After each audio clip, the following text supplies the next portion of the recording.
Our top story tonight, a stabbing that investigators say happened at the hands of someone the victim knew. Now the loved ones of Michael McCree are sharing their heartbreak. WSAV's Isabella Baez joins us now with the memories they say will keep his legacy alive. That's right, Sarah. A smile that lit up the room. That's how Michael McCree's fiance, mom, and stepdad describe him, saying he was the best father to his two young children. Now they're trying to navigate life without him. It all started when they got a phone call that changed their lives forever. Watching my baby cry for his daddy, and it was his best friend.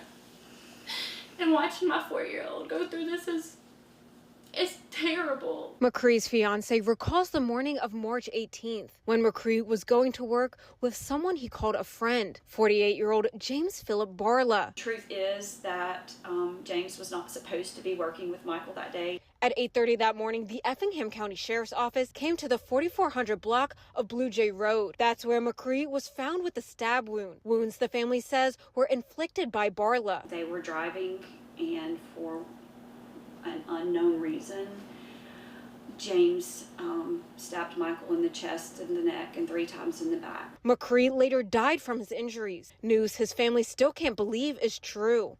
Hearing that your whole heart is no longer on this earth, there's the waves of emotion that rush over you are just unbearable and indescribable. And Barla, the man the family let into their home, was arrested and charged with felony murder, malice murder, aggravated assault, aggravated battery, and possession of a firearm or knife during the commission of a felony. We had just went to his grandson's birthday party, and it's just very confusing. And there's no why. We don't know why. Now the family is left with a lot of questions and a lot of memories about the man they loved so much. It's going to be a hard process, but I know he's here with me, and I see him in little things. He was an incredible dad, and I just wanted to tell him that. I wish I would have told him more. James Barla made a court appearance yesterday where the judge denied his bond. The family has a GoFundMe set up to help support his fiance and the 2 children he leaves behind. We have that information for you on our website at WSAV.com. Isabella Baez, WSAV News 3 on your side. Isabella, thank you. Developing now in Savannah, 2 separate shootings are under investigation tonight, one of them deadly. Police say one man was killed in a shooting on East Victory Drive, while another man was injured in a separate incident near Chambers and Bowden Streets.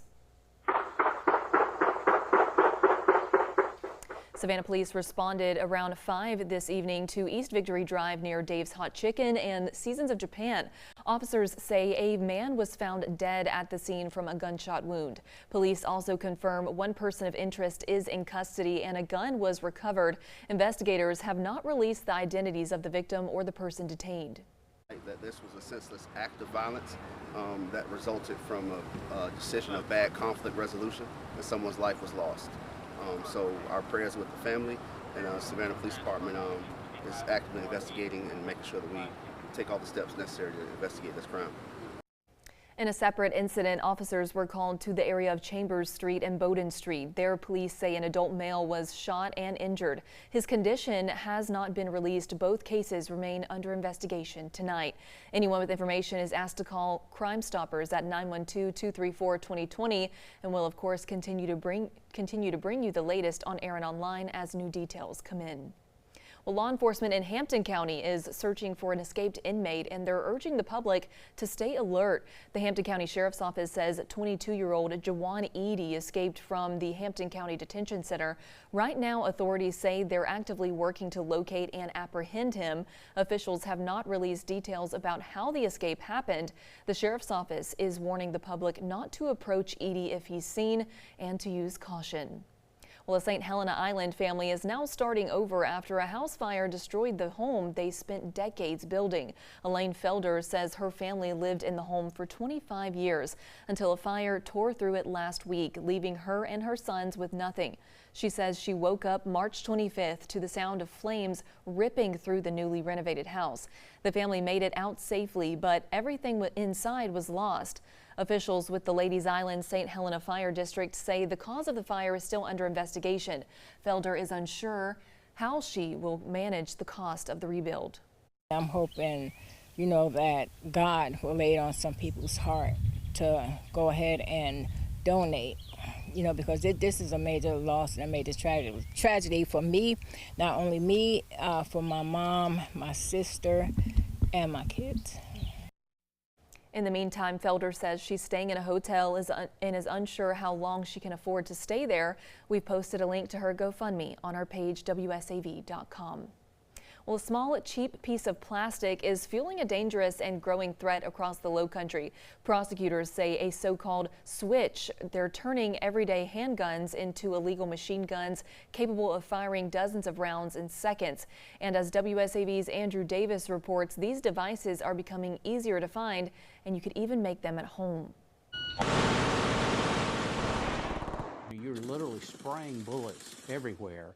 And with every one of those sprays, it endangers somebody else. Handguns, pistols that instead of firing one bullet per trigger pull, can now shoot hundreds with just the twitch of a finger. It can be very easily converted by the use of what's called a switch, which is literally a little piece of plastic or resin that can be jammed into the back of the gun. It's a little change that is keeping 14th Circuit Solicitor Duffy Stone and his team very busy.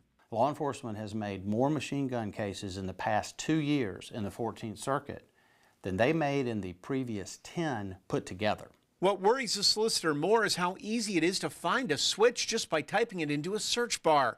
Or even worse, criminals, gang members, now making these themselves at home. You think about 3 years ago, the purchase of a 3D printer was thousands and thousands of dollars. You were having to get them. They were large. They were difficult to obtain. Today, you can probably get one for Walmart for less than $200. So with the use of a 3D printer, the 3D printer can produce these little switches. The switches are then placed into the handgun and they're converted to machine guns. And those little switches can be made for pennies and sold for 100 times more than that on the street. The solicitor's office is doing its part to bring these criminals to justice and giving them up to an extra 10 years in jail that comes with the machine gun statute.